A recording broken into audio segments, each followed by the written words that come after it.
Pagbaba nga namin galing Marlboro Hills at Blue Soil, ay narating na namin ang area kung saan nag-aantay ang shuttle at pupunta na kami sa may hanging coffins. Year 2010 pa daw ang last na may nagpalagay ng kanyang coffin doon sa bato. Papunta kami sa may hanging coffin. Ito ang church.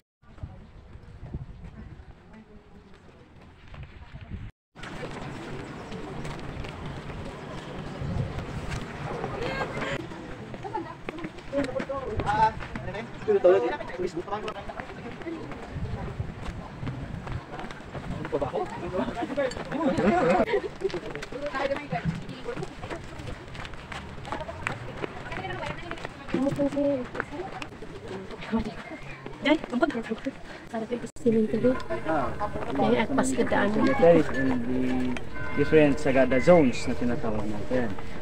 Okay, ano ang interesting part ng cemetery namin dito? The interesting part of our cemetery is libre po ang pagpapalibing. We don't need to pay for the lot for someone to be buried. Okay? And sometimes when it comes to the husband or for the wife, yung tayong tinatawag na reservation process. Makikita nyo mayroong empty spaces dun sa isa. That is a reservation process na tinatawag natin. Okay, so pagkamatay ng asawa niya, naka-reserve na po yung kanyang lilibingan.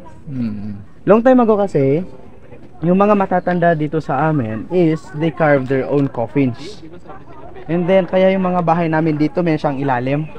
Doon lahat naka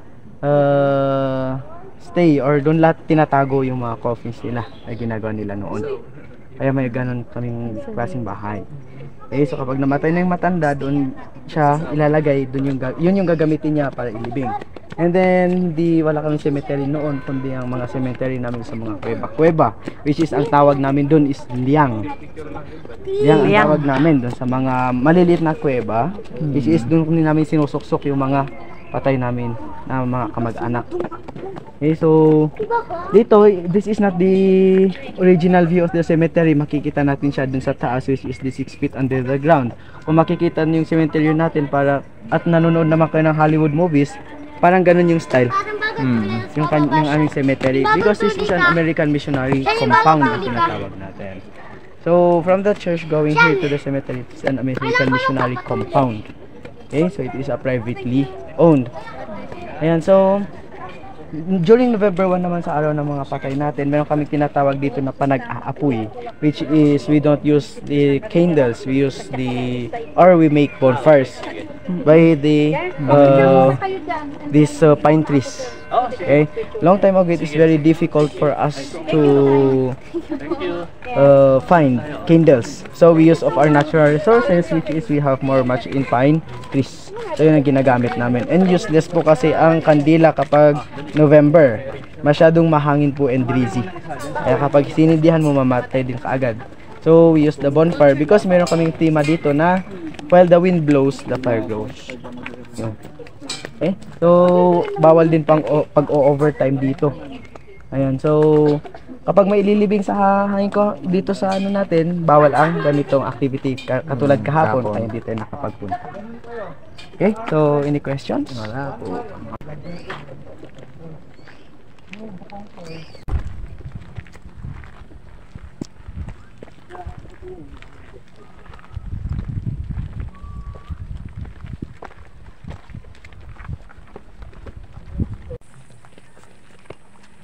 When the church was built during 1900s, 1994.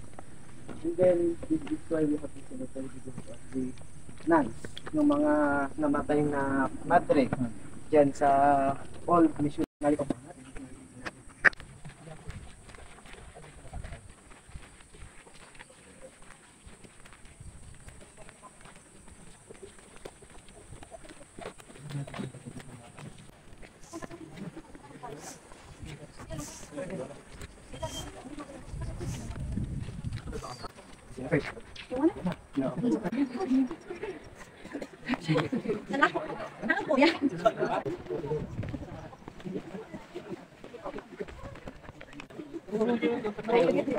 Hindi makita.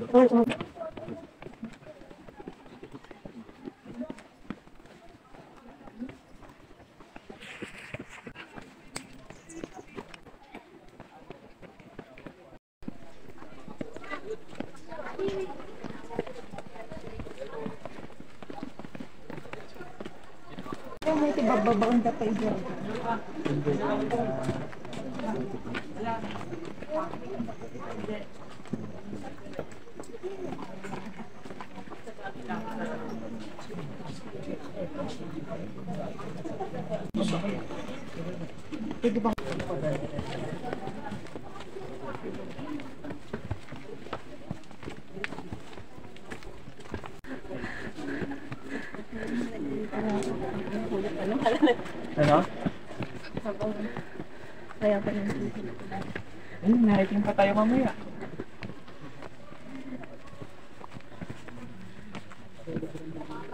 Tulis na rin picture na.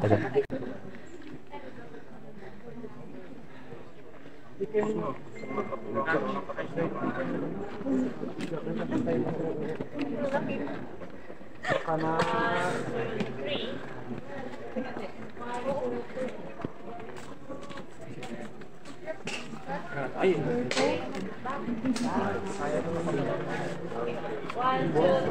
Last naman na. Okay, sige. Yan. Kakayanin. Wala na, parang wala ba? Uy, alam, naganda.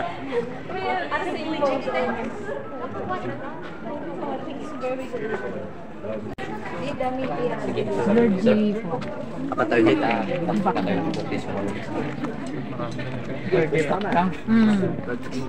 Ay, dire pa ako.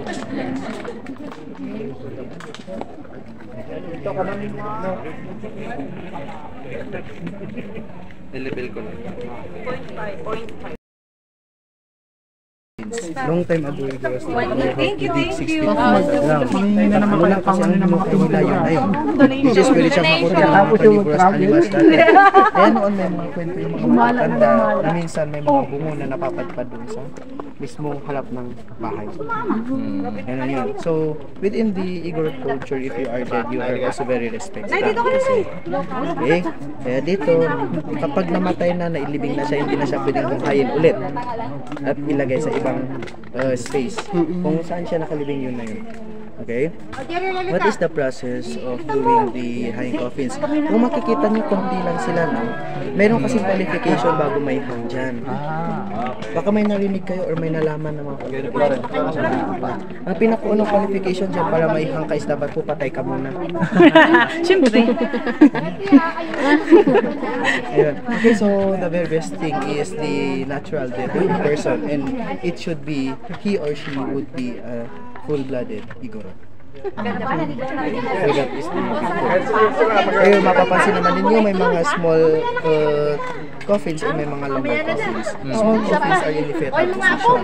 Because on the first day of the death, hindi po siya ginagamit na ng embalsam. Which is within the 24 hours na namatay ang isang tao, yung din nag-start ang decaying process niya. Tama ba?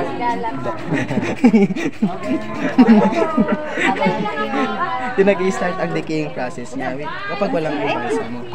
Okay, and then the third day, yan na tinatawag natin na pag-ibig. Second day kasi yan ang tinatawag natin na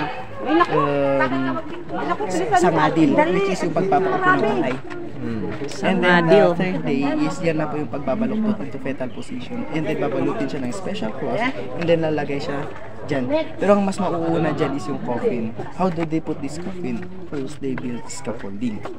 This scaffolding will be their own way para mag-drill sila ng dalawang butas dyan and then put this metal and then put this coffins first. Because the body, the cadaver will be coming from its home. Buhat-buhat yan, mano-mano. Kasi noon naniniwala yung mga matatanda na kapag daw napatakan ka ng katatang patay is magkakaroon ka ng blessings. But then the blessings that was given for us by the dead is yung pagiging national tourist destination site ng Sagada within Northern Luzon. And then nagkaroon yung mga business owners ng mga accommodations. Meron tayong restaurants na may establishment. And then yung mga locals natin is nagkaroon sila ng more as what we are doing now, the tour guiding industry. Okay? So yung mga nakahilatay naman is yan yung mga na-bless ng pare. And then yung may cross naman is yan yung mga nabaptize under the church. Yun naman po. Okay, so mga napapansin naman ninyo yung mga pangalan po dyan, yan po yung original Igorot name na tinatawag natin. They are derived from this environment na tinatayuan nila. Kung ano yung nakikita, kung ano yung napapansin, mga ganyan. Okay? So, yun ang ano natin. So, wala na pong naglagay dyan. Kasi minsan po, ang ano po ng mga iba is, it is the request also of the dead to be hanged. Picture din siya. I-request din po. Okay, so... Yung last 2010? Yes po. Oo. Okay, so the purpose of hanging is to be protected from these carnivorous animals, not to be eaten. Okay? Yun po. Hindi yung kung ano Picture yung mas din siya. mataas, yun ang mas malapit kay ano. Hindi po. But then the soul will be freely from the environment. Ganun siya. Kasi noon kahit wala pang Christianity dito sa amin, meron na kami tinatawag na animism, which is the belief of the spirit of nature. Yun ang ano namin dito. Kaya ngayon, kapag yung mga ganito na natural or na sacred areas, kapag sa November 1 hindi po yan nabibisita. Kasi po, sa bahay pa lang namin, yung mga ninuno namin, nasasama na sila sa mga prayers namin. So sila na lang po ang bibisita sa amin. Ganun ang mayayari dyan. Okay, so any questions? Man.